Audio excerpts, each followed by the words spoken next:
Olá, amigos! Hoje nós iniciaremos uma série composta por 10 vídeos onde nós falaremos um pouquinho de cada um dos 10 mandamentos. É interessante que Emmanuel nos explica que toda a base da justiça da humanidade, ela possui sua sustentação, sua fundamentação nos 10 mandamentos. Também é trazido por nós na Revista Espírita de 1861 pelo espírito Mardoqueu, que o fel e o amargor dessa missão, da qual o povo judeu era predestinado a receber e sustentar mediante toda a hostilidade do mundo, os 10 mandamentos, faria com que esse povo caminhasse com tantos mártires de sua história, que esses mártires nos dias de hoje encontram-se esquecidos. Os 10 mandamentos vêm trazer as condições para que todos os espíritos possam se libertar dos grilhões da carne, para que eles possam se libertar dos grilhões das paixões humanas que encarceram os nossos espíritos há tantos milênios. O espírito Mardoqueu também vem assim nos dizer que os 10 mandamentos caminhariam como frontispício de luz por toda a história da humanidade. Esse espírito assim nos diz que Moisés abriu o caminho, Jesus continuou a obra e o Espiritismo, então, a acabará através da regeneração da humanidade.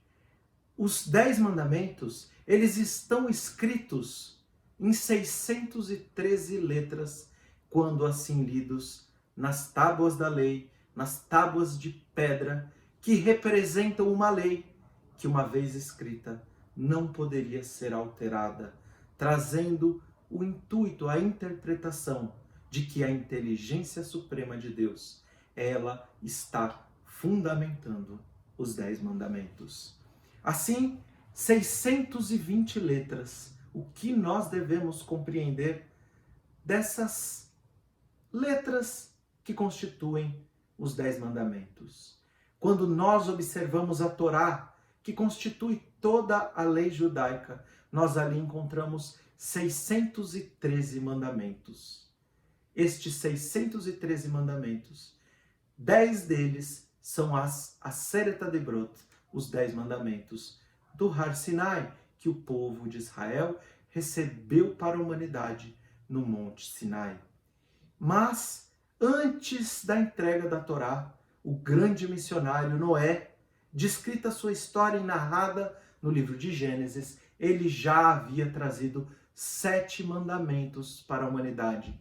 613 mais 7, 620. Cada uma das letras constitui, então, uma centelha, um pouquinho do que irá englobar toda a lei trazida na primeira revelação. O primeiro mandamento, o qual nós trataremos hoje, em hebraico, ele é lido Anochi Adonai Elohecha, Asher Hoseti Etcha Mieretz Mitzrayim Mibeit Avadim. Eu sou o Senhor teu Deus, que te tirou da terra do Egito, da casa da escravidão. E a primeira pergunta que nós fazemos: por que é que Deus aqui se identifica como aquele Deus que tirou o povo judeu da escravidão da terra do Egito? E ele não se identifica como sendo o Criador dos céus e da terra, como sendo o Criador de todo o universo, que tomaria uma perspectiva, apesar de ser o mesmo Deus, uma perspectiva muito maior, muito mais grandiosa aos nossos olhos. A primeira resposta que nós encontramos é, primeiramente, nós devemos compreender que há 4,5 bilhões de anos atrás, quando a Terra foi criada, nós não fomos espectadores. Nós não assistimos à criação da Terra. Há 14 bilhões de anos atrás, quando o universo foi criado, nós também não fomos espectadores. Mas quando nós lemos o livro de Êxodos e nós enxergamos aquilo que fica considerado pelo nome de milagre, muitos milagres ocorrem para que o povo judeu fosse tirado da escravidão. E nós já tivemos a oportunidade de explicar que o símbolo da escravidão é o símbolo da escravidão dos nossos espíritos.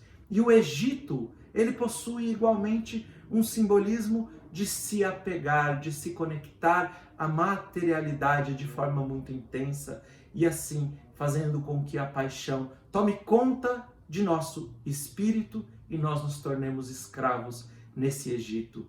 O Egito descrito aqui não necessariamente é considerado uma terra circunscrita ao plano físico, mas visando retirar o espírito da letra e observar as lições eternas que são trazidas em todas essas narrativas bíblicas. Nós nos apegamos hoje à interpretação, à compreensão espiritual que nos traz esses textos.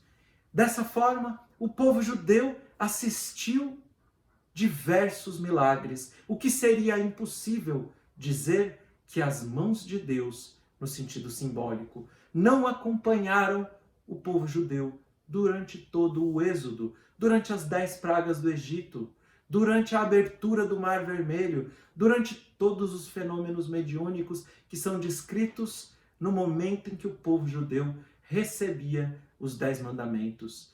Então, nesse momento, o povo judeu foi espectador da intervenção direta de Deus, respeitando as suas leis, mas se fazendo visível aos olhos de todos naquele momento da história da humanidade. Uma segunda resposta nós encontramos quando nós, observando a história do êxodo do Egito, nós vemos que o povo judeu era um povo extremamente rebelde. Quando Moisés, assim, decide guiar o povo judeu e retirar o povo hebreu da terra do Egito, o povo judeu diz: Moisés, como nós enfrentaremos esse exército tão grandioso do faraó?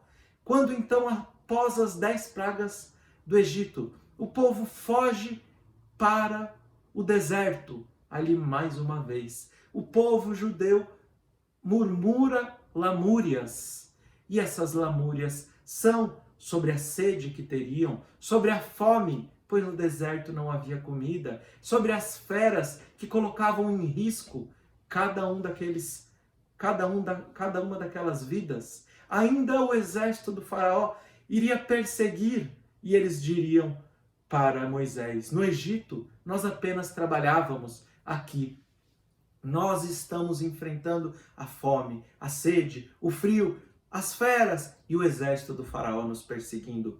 Quando o povo judeu chega até o Mar Vermelho, antes da Kriyat Yam-Suf, antes da abertura do Mar Vermelho, e o povo judeu assim efetivando a sua passagem, seria então mais uma vez um local onde o povo judeu se dividiria em 4 grupos, e cada um desses grupos sugeriria a Moisés ideias que seriam catastróficas se fossem colocadas em prática. Quando Moisés sobe para receber as tábuas da lei no Monte Sinai, mais uma vez, o povo judeu desta vez confecciona, produz o bezerro de ouro, e então eles adorariam um ídolo. Nós enxergamos grande rebeldia no povo judeu, espíritos rebeldes, como Emmanuel assim nos diz, rebeldes tutelados pelo Cristo.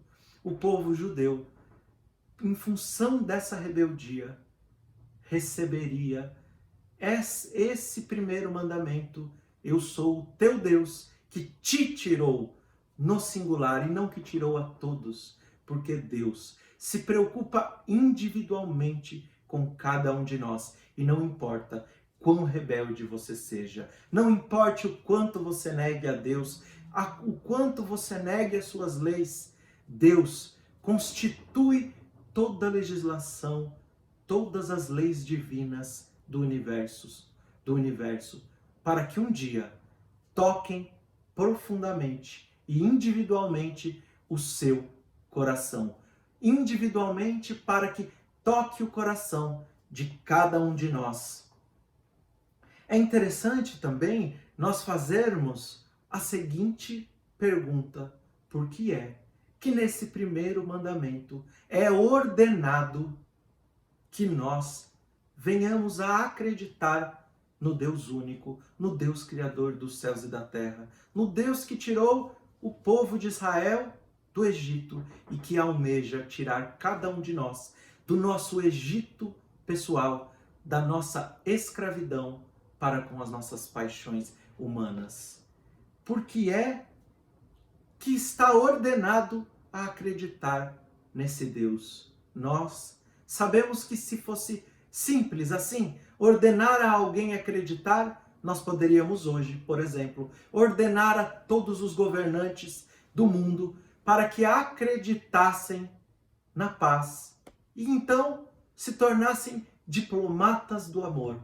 Mas não adianta simplesmente ordenar, dizer palavras. Sócrates traz uma história belíssima quando seus discípulos, certa feita, propuseram a ele trazer o homem o maior dos déspotas de toda a Grécia. Eles amordaçariam a sua boca, amarrariam ele, colocariam ele à frente de Sócrates e então Sócrates pronunciaria toda a sua moral, todas as palavras de beleza e de mais pura moral que trazia o Sócrates.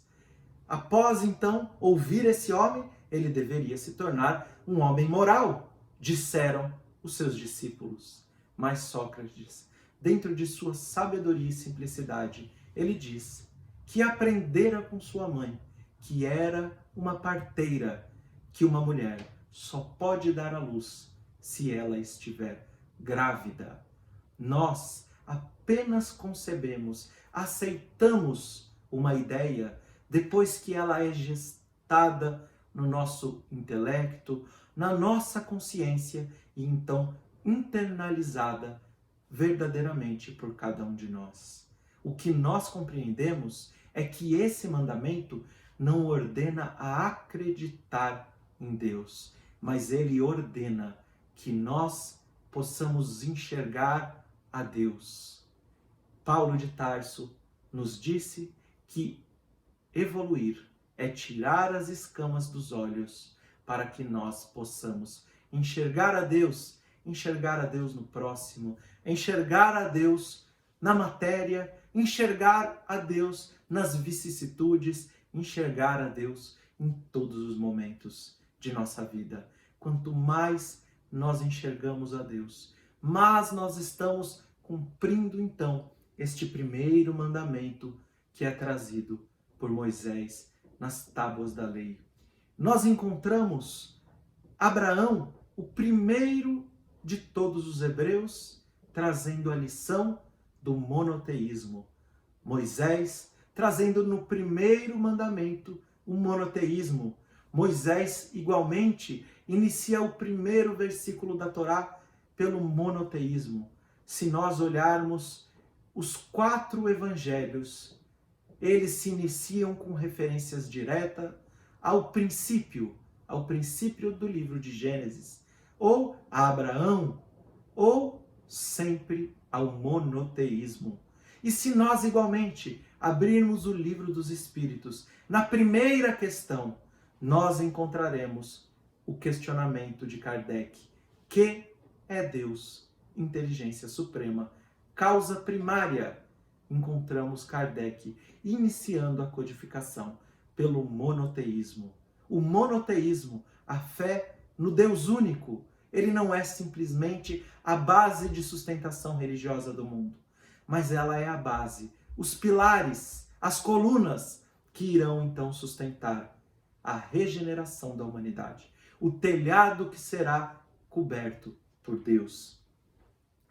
Nós temos mais um último questionamento para que nós encerremos esse vídeo, esse primeiro vídeo da série, quando nós questionamos por que é que o primeiro mandamento se inicia pela palavra Anohi.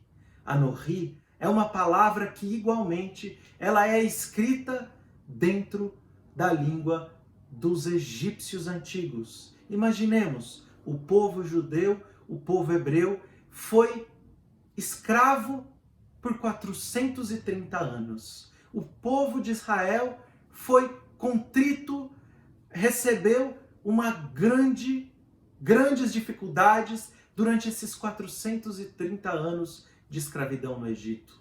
E após tanto sofrimento, com tantas gerações em sofrimento, que Deus é esse? Que inicia o primeiro mandamento pela língua daqueles que foram os opressores.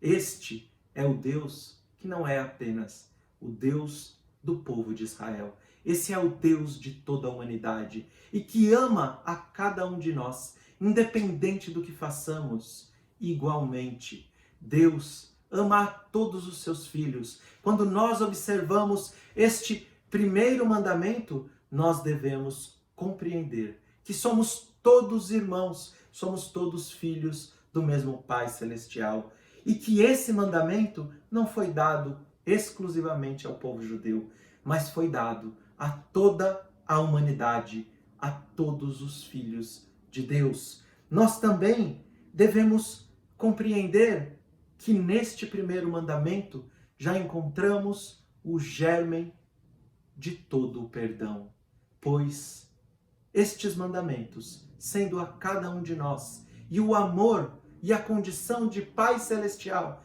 de Deus, que abraça a todos nós, faz com que nós devamos nos perdoar uns aos outros, porque essa é a vontade do nosso Pai Celestial.